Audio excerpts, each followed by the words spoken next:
रिया और रिंकू का पूरा दिन घुमंतू मेमनों के साथ बिताना। आज रिंकू और रिया की गर्मियों की छुट्टियों को दूसरा हफ्ता था। आज भी और दिन की तरह ये दोनों करीबन दिन के 11 बजे उठे। दोनों ने उठकर दूध पिया, नहाए, थोड़ा सा स्कूल का गृह कार्य किया और फिर से बरामदे में अपनी साइकिल से खेलने लगे। साइकिल थोड़ी पुरानी हो चली थी क्योंकि ये साइकिल अम्ब में रिया के लिए खरीदी थी। रिया भी इसको कभी कभार चलाती, पर रिया के हिसाब से ये साइकिल उसको छोटी पड़ने लगी थी, इसलिए इसे अब अधिकतर रिंकू ही चलाता। रिंकू इसको चलाकर बहुत खुश होता क्योंकि रिंकू ने अभी साइकिल चलाना सीखा ही था। मैं भी अपना लगभग घर का सारा काम कर चुकी थी और इनको देखने के लिए बरामदे में आ गई थी। इस घर की यह खासियत थी कि इस घर के चारों तरफ बहुत बड़ा सा लॉन था और इस लॉन के चारों तरफ खूब लंबी दीवारें थीं। कोई भी जानवर बिना गेट खोले अंदर नहीं आ सकता था। गेट के ठीक सामने एक खूब पुराना और बड़ा बरगद का पेड़ था।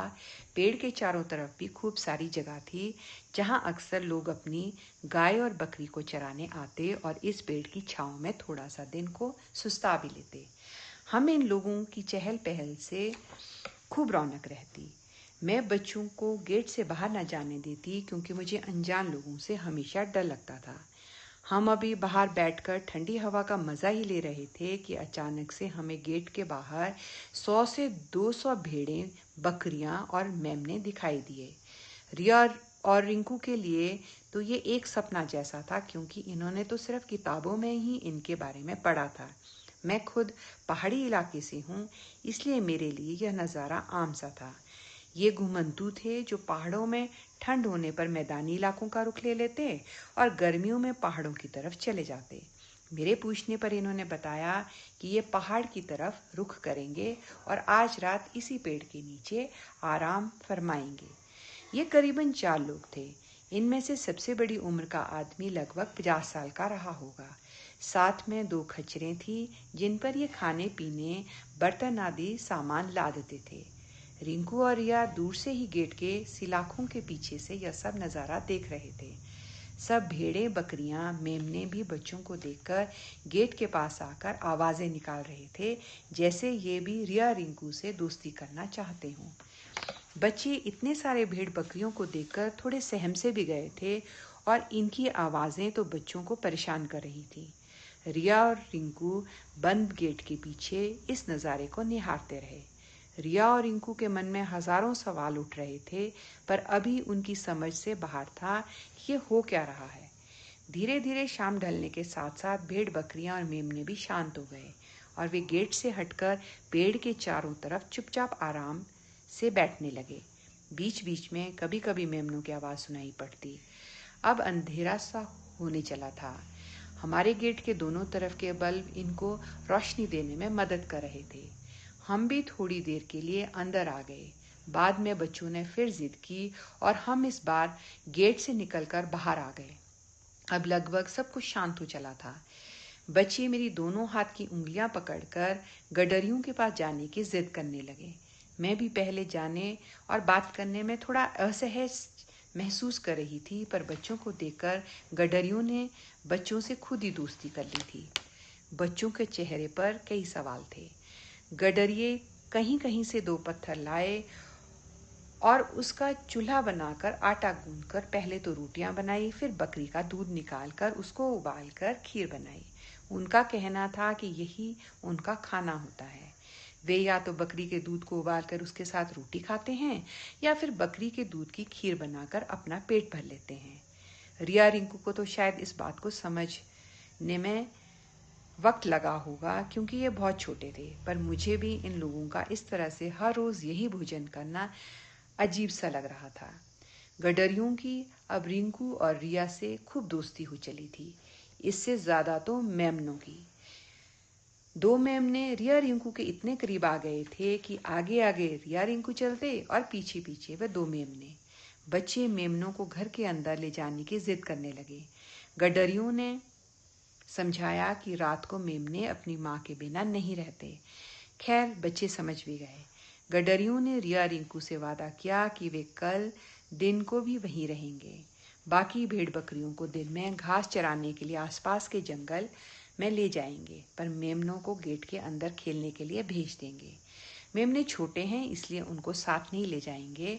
हुआ भी ऐसा ही। गडरिया सुबह कोई 6 बजे ही अपने भेड़ बकरियों को लेकर चला गया और अपने सबसे छोटे 2 मेमनों को गेट खोलकर लॉन में छोड़ दिया। मेमने अपने बाकी साथियों से बिछड़कर जोर जोर से मिमिया रहे थे। मेरी तो खैर नींद खुलनी ही थी, पर आज बच्चे भी मेमनों के चक्कर में 6 बजे ही अपना बिस्तर छोड़कर बाहर आ गए थे। लगभग आधे घंटे तक मेमने भी बहुत परेशान रहे, पर शीघ्र ही इन मेमनों ने रिया और रिंकू से दोस्ती कर ली। अब तो कभी मेमने बच्चों के पीछे तो कभी बच्चे मेमने के पीछे। रिया और रिंकू भी अपने खाने पीने की सुध बुध खो चुके थे। बच्चे जो खुद खाते बाहर आकर उनको भी खिलाते। ये तो बहुत छोटे थे, इसलिए इन्होंने पूरे दिन भर बस थोड़ा सा ही दूध पिया। मुझे दुख भी लग रहा था कि ये अपनी माँ से दूर थे। रिया रिंकू सुबह के जल्दी उठे भी कुछ सुस्ताने लगे थे। रिया मुझे बार बार पूछती कि मम्मा, क्या हम इन्हें हमेशा के लिए अपने पास रख लें? रिया रिंकू की जागने की ताकत भी कुछ कम होने लगी थी। थकान भी इनके चेहरे पर नजर आ रही थी। रिंकू तो खेलते खेलते ही घास पर सो गया। मैं इन दोनों को घर ले आई और इनको आराम करने को बोला। आपको पता तो है कि बच्चों की नींद कितनी गहरी होती है। रिया की तो बस एक ही रट थी कि मेमने को जाने मत देना। बातें करते करते रिया भी खूब गहरी नींद में सो गई। मेमने बच्चों को ना देखकर भी खूब जोर जोर से आवाजें निकाल रहे थे, पर बच्चे थकान की वजह से इतनी गहरी नींद में थे कि उनको मेमनों के मिमियाने की आवाज सुनाई नहीं दे रही थी। मैं भी काफी देर तक मेमनों के साथ बैठी रही। पता नहीं ये मेमने अपनी माँ को ढूंढ रहे थे या इन्हें जोरों से भूख लगी थी। करीबन 3 बजे ये घुमंतू फिर से अपने भेड़ बकरियों के झुंड के साथ आ गए। मेमने अपनी माँ को देखकर बहुत खुश हुए और लगभग 1 घंटे के अंतराल में ही सब कुछ ओझल हो गया।